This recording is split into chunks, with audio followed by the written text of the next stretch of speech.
नमस्कार दोस्तों, आज हम कक्षा 12 जीव विज्ञान के अध्याय 2 पुष्पी पादपों में लैंगिक जनन का अध्ययन करेंगे। जानेंगे कि एक फूल कैसे परागण, निषेचन और बीज निर्माण की अद्भुत प्रक्रिया को पूरा करता है। फूल पौधे का जनन अंग है। इसके 4 मुख्य भाग होते हैं: दलपुंज, केलिक्स, पुष्पदल, करोला, पुंकेसर, स्टेमन और स्त्री केसर, पिस्टल। पुंकेसर नर जनन अंग तथा स्त्री केसर मादा जनन अंग होता है। पुष्प मुख्य रूप से 2 प्रकार के होते हैं, द्विलिंगी और एकलिंगी। द्विलिंगी पुष्प में पुंकेसर तथा स्त्री केसर दोनों उपस्थित होते हैं, जबकि एकलिंगी पुष्प में केवल एक ही जनन अंग पाया जाता है। पुंकेसर फूल का नर जनन अंग होता है। इसके 2 मुख्य भाग होते हैं, तंतु जिसे फिलामेंट कहते हैं और परागकोश जिसे एंथ कहा जाता है। एंथ सामान्यतः 2 पालियों वाला होता है। प्रत्येक पाली में 2-2 परागकोश या माइक्रोस्पोरेंजियम पाए जाते हैं। इस प्रकार एक एंथ में कुल 4 माइक्रोस्पोरेंजिया होते हैं।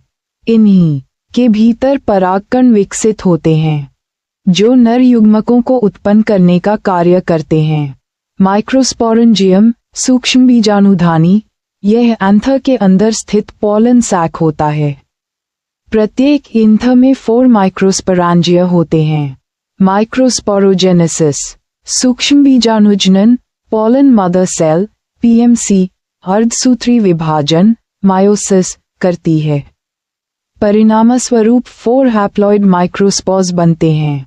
प्रारंभ में ये टेट्राड के रूप में जुड़े रहते हैं, बाद में अलग होकर पोलन ग्रेन्स बन जाते हैं। परागकण पोलन ग्रेन, एक्साइन बाहरी कठोर परत स्पोरोपोलेनिन से बनी, इंटाइन भीतरी पतली परत। परिपक्व परागकण 2 परतों से घिरा होता है। बाहरी कठोर परत एक्साइन कहलाती है, जो स्पोरोपोलेनिन नामक अत्यंत मजबूत पदार्थ से बनी होती है। भीतरी पतली परत इंटाइन कहलाती है। एक्साइन में कुछ स्थानों पर जम्पो होते हैं, जहां से परागनलिका निकलती है। परिपक्व परागकण में 2 कोशिकाएं होती हैं, एक बड़ी वानस्पतिक कोशिका जो परागनलिका बनाती है और एक छोटी जनन कोशिका। जनन कोशिका विभाजित होकर 2 नर युग्मक बनाती है, जो निषेचन में भाग लेते हैं। स्त्री केसर फूल का मादा जनन अंग होता है। इसके 3 मुख्य भाग होते हैं, वर्तिकाग्र, वर्तिका और अंडाशय। वर्तिकाग्र पर परागकण चिपकते हैं, जबकि वर्तिका परागनलिका के लिए मार्ग का कार्य करती है। अंडाशय के भीतर बीजांड उपस्थित होते हैं। प्रत्येक बीजांड एक डंठल द्वारा प्लेसेंटा से जुड़ा रहता है। बीजांड में माइक्रोपाइल, न्यूसेलस, 2 आवरण तथा भ्रूणकोश पाए जाते हैं। माइक्रोपाइल वह छोटा छिद्र है जहां से परागनलिका बीजांड के भीतर प्रवेश करती है। बीजांड के न्यूसेलस में एक महाबीजाणु मात्र कोशिका बनती है, जिसे मेगास्पो मदर सेल या एमएमसी कहते हैं। यह अर्धसूत्री विभाजन करके 4 अगुणित महाबीजाणु बनाती है। इनमें से सामान्यतः 3 नष्ट हो जाते हैं और केवल एक क्रियाशील महाबीजाणु जीवित रहता है। ये 3 बार समसूत्री विभाजन करता है, जिससे 8 केंद्रक बनते हैं।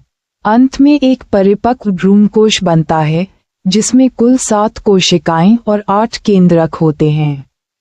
इनमें एक अंड कोशिका, 2 सहायक कोशिकाएं, 3 प्रतिपाद कोशिकाएं तथा एक केंद्रीय कोशिका होती है, जिसमें 2 ध्रुवीय केंद्रक पाए जाते हैं। परागण वह प्रक्रिया है जिसमें परागकोश से निकलकर परागकण वर्तिकाग्र तक पहुंचते हैं।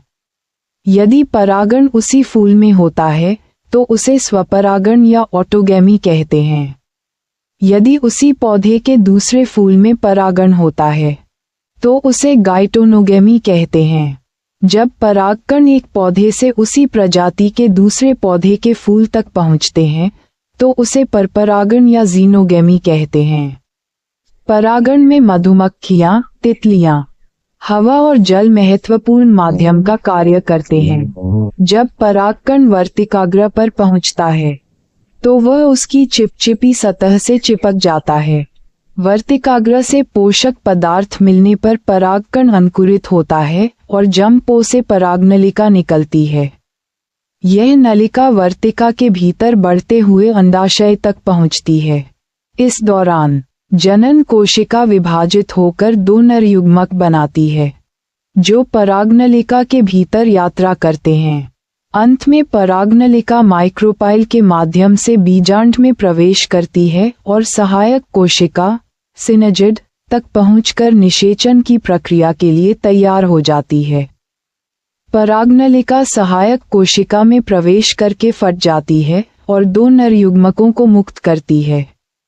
पहला नर युग्मक अंड कोशिका से मिलकर द्विगुणित युग्मनज अर्थात जाइगोट बनाता है। इस प्रक्रिया को संयुग्मन या सिंगेमी कहते हैं। दूसरा नर युग्मक केंद्रीय कोशिका में उपस्थित 2 ध्रुवीय केंद्रकों से मिलकर त्रिगुणित प्राथमिक भ्रूणपोष केंद्रक बनाता है। इस प्रक्रिया को ट्रिपल फ्यूशन कहा जाता है। सिंगेमी और ट्रिपल फ्यूशन दोनों मिलकर द्विनिषेचन कहलाते हैं। ये प्रक्रिया केवल आवृतबीजी पौधों की विशेषता है। द्विनिषेचन के बाद प्राथमिक भ्रूणपोष केंद्रक बार बार समसूत्री विभाजन करके भ्रूणपोष का निर्माण करता है। यही भ्रूणपोष विकसित हो रहे भ्रूण को पोषण देता है। दूसरी ओर युग्मनज विभाजित होकर पहले प्राभ्रूण और फिर पूर्ण भ्रूण का निर्माण करता है। भ्रूण में मूलांकुर, प्रांकुर तथा बीजपत्र विकसित होते हैं। निषेचन के बाद बीजांड बीज में बदल जाता है और उसके आवरण बीजावरण बनाते हैं। साथ ही अंडाशय विकसित होकर फल बन जाता है। अनुकूल परिस्थितियों में यही बीज अंकुरित होकर एक नए पौधे का निर्माण करता है।